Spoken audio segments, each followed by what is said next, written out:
Hi Taurus, welcome to your April 2020 Astro Update. It's Rena here.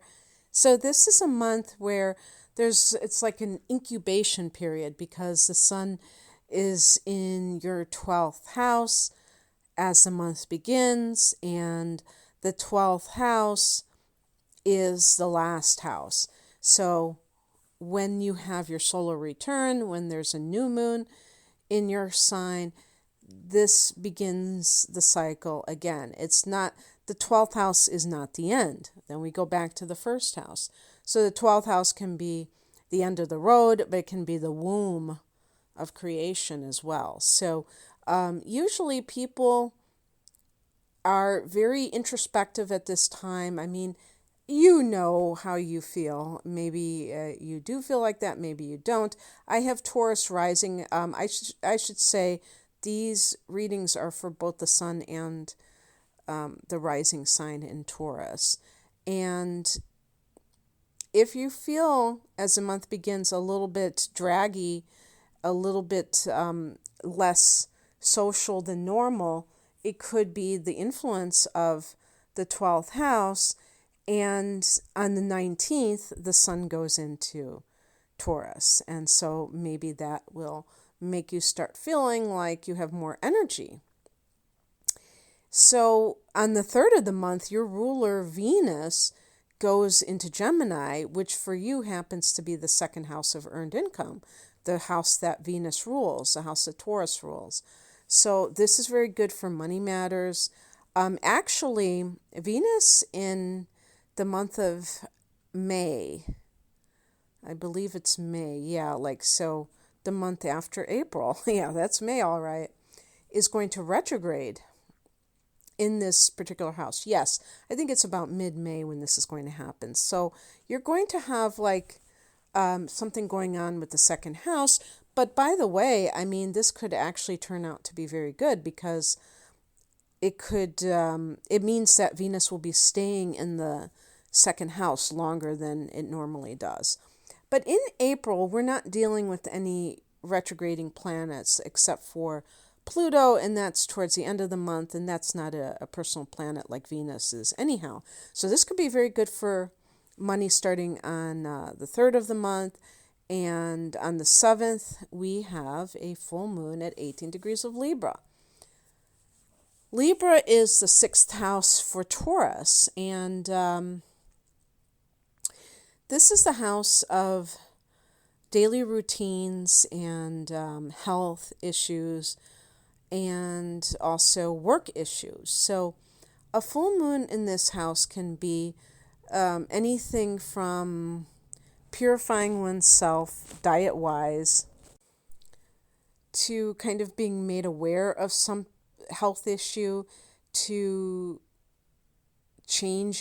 ending a particular schedule that you have had. Maybe you are realizing that you're not as productive, or there have just been changes in your life.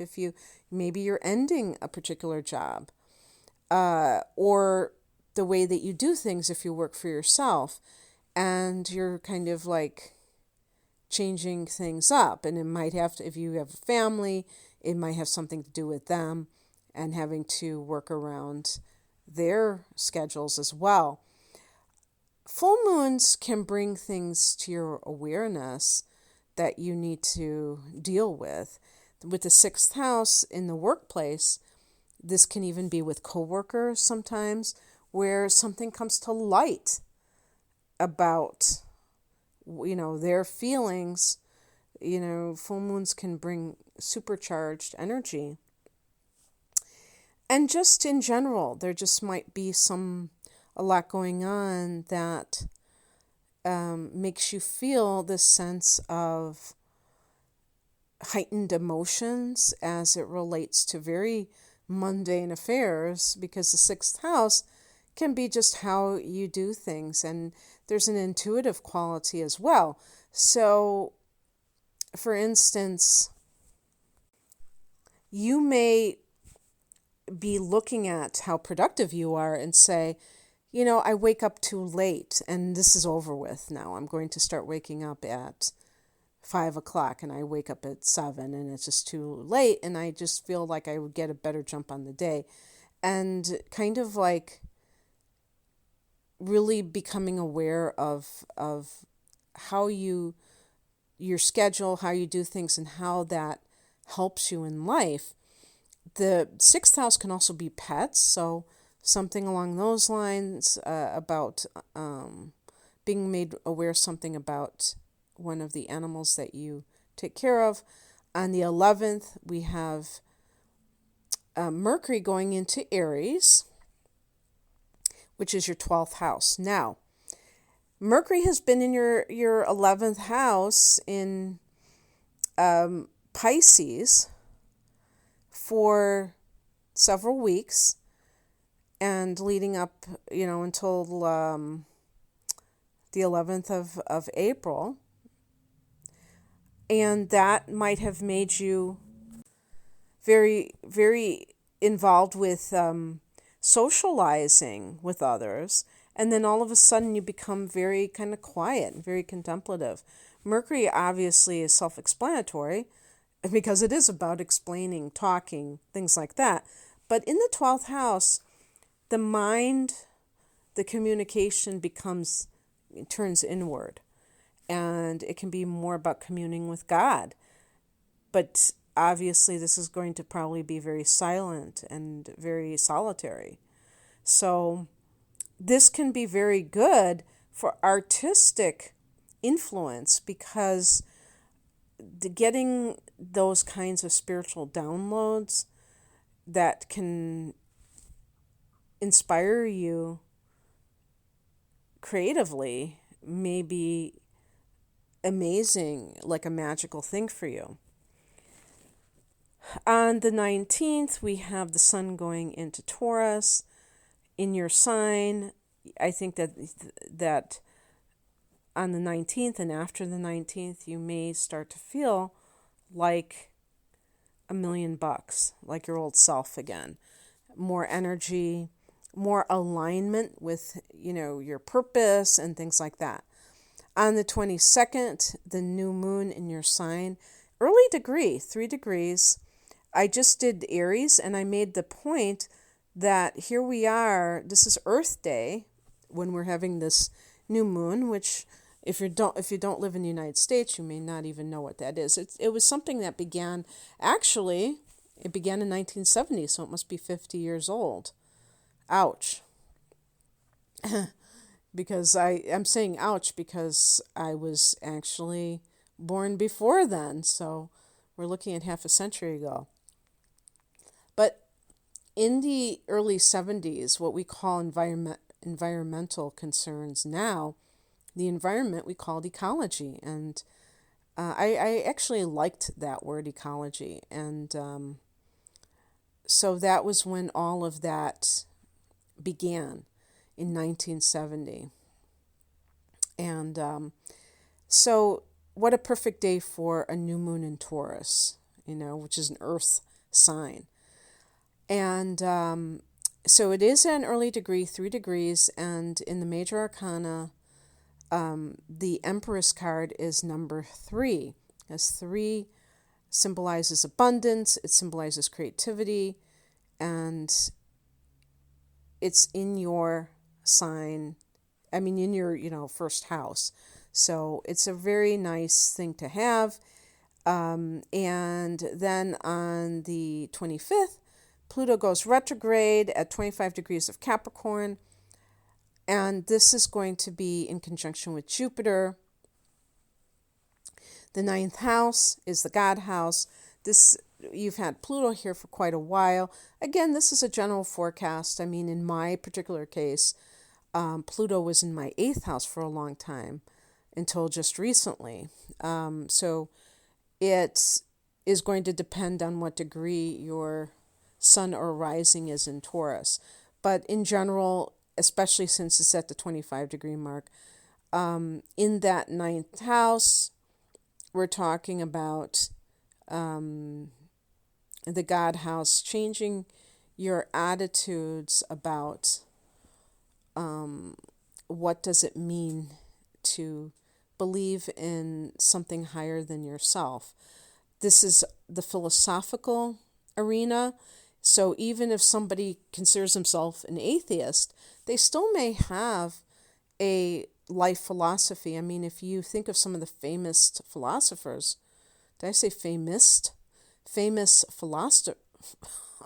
philosophers, some of them, when you read their belief system, were basically like atheists and stuff like that. They weren't very, they came across as more intellectual than spiritual. So regardless, it's about being intentional in life, having whether you're on a spiritual path or you have a certain belief system that kind of informs the choices that you make. It's giving life more meaning than just kind of living randomly, doing random things and thinking that it's all meaningless. It's really kind of believing that life has meaning, regardless of whether you believe in a higher power. And so that's changing for you in some way. And it has been for years. You've been kind of going through a lot of changes with this. But Jupiter is involved in this, and Jupiter rules the ninth house.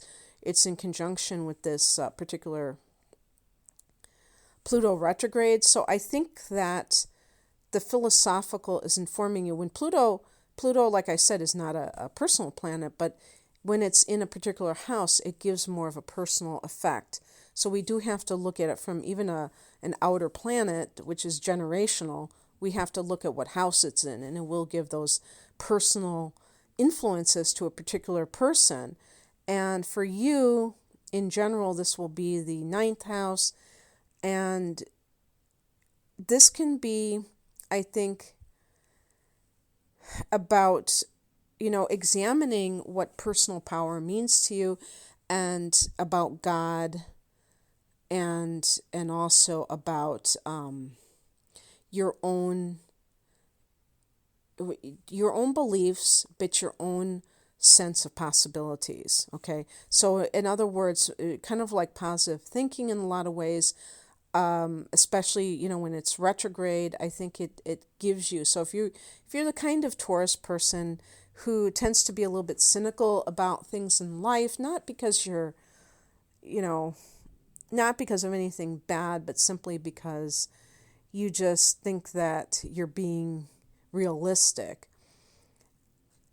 This can give you the sense that life is more meaningful than you ever thought it would be, and that if you do that personal work, that internal work, you can discover this. But you can't skim the surface of life. You have to dig deep, because Pluto's all about digging deep. And I think it can also make you lucky by doing so. So on the 27th, Mercury goes into your sign. Great for you to communicate who you are, what you're about to the world, so that you can get that job that you're looking for, that you can have that relationship that you would like to have. So I think it's always great when the sun is in our sign and when Mercury is in our sign, so we really represent ourselves to the highest degree. Okay, that's what I have for you, Taurus. I hope that you enjoyed this. If you'd like a personal reading, the link is below. Have a great month. Take care. Bye.